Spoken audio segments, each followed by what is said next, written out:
সত্যি মানুষের আবদার কেউ মেটাতে পারবে না। আমি ভগবান হয়েও মানুষের কাছে ফেল মারি যাচ্ছি। ভগবান আমার এই চাই ওই চাই, এত দাবি কার মেটানো যায় বলো?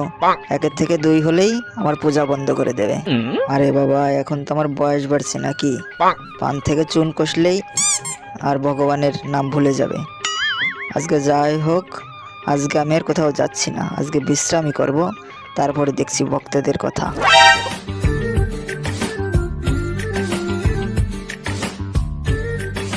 শুনছো গিন্নি, তোমার রান্না হয়েছে? আজকে কিন্তু আমার কোনো কাজই নেই। আজকে ভালো মন্দ তুমি রান্না করবে আর আমি খাবো, খেয়ে ঘুমাবো, এটাই আজকের কাজ, ঠিক আছে? কেন তোমার ভক্তরা আজকে তোমাকে খাবার দেয়নি? তুমি বাড়ি চলে এসছো সকাল সকাল আজকে। আমি কোথায় বাবু, রান্না হয়নি এখনো। আরে গিন্নি, তুমি বুঝতে পারছো না, ভক্তরাও এখন 2 নম্বরই করে আমার সাথে। কি আর বলবো, ভগবানের কাছে ওরা শুধু চাইবে ভগবান আমাকে এই দাও, ভগবান আমাকে চাকরি দাও, ভগবান আমাকে মেয়ে পটিয়ে দাও, ভগবান আমাকে বউ দাও, ভগবান আমাকে একটা গাড়ি কিনে দাও, এটা ওটা শুধু চাই আর চাই। ওদের আশা যেই পূরণ করি আমি, অমনি আমাকে 2 টাকার নকল দানা খাওয়ায়। বলো গিন্নি, ওই ওই নকল দানা খেয়ে আমার পেট ভরে? ওই খাওয়া যায় বলো? একদম ঠিক হয়েছে, বাড়িতে না থেকে যাও, শ্মশানে গিয়ে থাকো, যাও।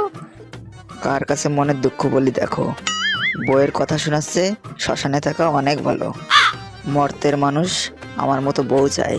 আরে বাবা, আমি যে কতটা কষ্টে আছি তা তোদের কি করে বোঝাবো? আবার চাস আমার মতো বউ? এটা কি বউ না সমুদ্রের ঢেউ, এটাই তো বুঝি না আমি। তুমি নিশ্চয়ই আমাকে মনে মনে বকা দিচ্ছ, তাই না? আমি সব বুঝি, বুঝি সবই। না না গিন্নি, তোমাকে কিছু বলতে পারি? তোমাকে কত রেসপেক্ট করি, বাংলায় যাকে বলে সম্মান। হ্যাঁ, জানি জানি, তুমি কতটা ভালো জানো আমি খুব ভালো করেই জানি। সম্মান না ছাই করো। না, আবহাওয়া মনে হচ্ছে ক্রমশ গরম হয়ে যাচ্ছে, যখন তখন ঝগড়া বেঁধে দিতে পারে। এখন চুপচাপ এখান থেকে চলে যাই, তাই ভালো হবে। মা, তুমি যাও তো, যাও। শোনো, এইসব কথা আমার ভালো লাগছে না, তুমি তোমার কাজ করো, আমি ঘুমাই। না, বাড়িতে এসেও ঝামেলা, এর থেকে শ্মশানে ঘুমানোই ভালো।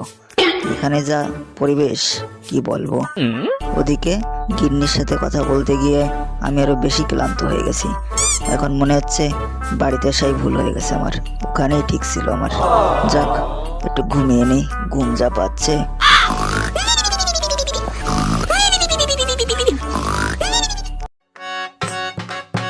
হাই, কেমন আছো তুমি? কি ভালো আছো? ভগবানকে অন্যরা ডাকলে ডাক শোনে, আর আমি যদি ডাকি তখন ভগবান কানের তুলো দিয়ে থাকে।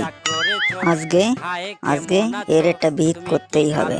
হয়তো ভগবানকে, না হলে পার্বতী মাকে নিয়ে আসবো, তারপরে দেখি ভগবান কি করে চুপ করে থাকে বাড়ি।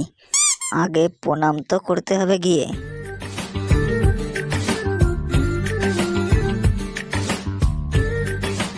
ভগবান, আমি শেষবারের মতো বলছি, আমার আশা পূরণ করবে কি না?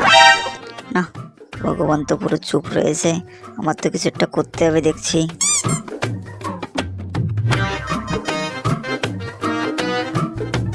না, অনেক সময় হয়ে গেল, ভগবান তো আমার ডাক শুনছেই না।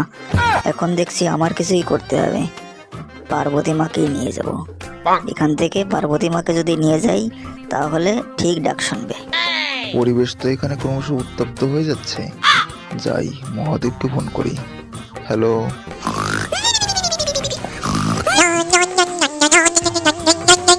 হ্যালো হ্যালো, কে কে কি কি কি হয়েছে কি? বাবা আমি নারদ বলছি মর্ত থেকে, একটু জরুরি ইনফরমেশন দেওয়া ছিল। জানিস না আজকে আমি খুব টায়ার্ড, বাংলায় যাকে বলে ক্লান্ত। আজকে আমাকে আর কোনো ফোন করবি না, যা হবে পরে দেখা যাবে, এখন রাখ ফোন। বাবা মর্তের অবস্থা তো কেরোসিন, যাকে বলে জন্ডিস অবস্থা। একটা ছেলে পার্বতী মাকে নিয়ে চলে যাচ্ছে, আপনি কিছু করুন, নাহলে কিন্তু অবস্থা ভালো হবে না। কি বললি? পার্বতীকে নিয়ে টানাটানি? এত বড় সাহস কার? কার এত বড় সাহস দিয়েছে? দাঁড়া, আমি আসছি, এখনই আসছি আমি, দাঁড়া। এবার মনে হচ্ছে আশেপাশ থেকে কেউ যেন ফুসফুস করে কথা বলছে। এবার মনে হয় কিছুটা হবে, আশা করি। এবার চুপচাপ চুপচাপ এখানে চুপ করে থাকি, দেখি কি হয়। সেই বুড়ো বয়সে আমাকে দৌড় করাইয়ে ছাড়লো। ভাবলাম আজকে একটু বিশ্রাম করব, তার জোর আছে। এখানের পরিবেশ তেমন একটা ভালো নয়, মানে কেটে পড়াই ভালো। যা হয় পরে দেখা যাবে, কেটে পড়ি আমি, নিজেই বেঁচে বাপের নাম পরে।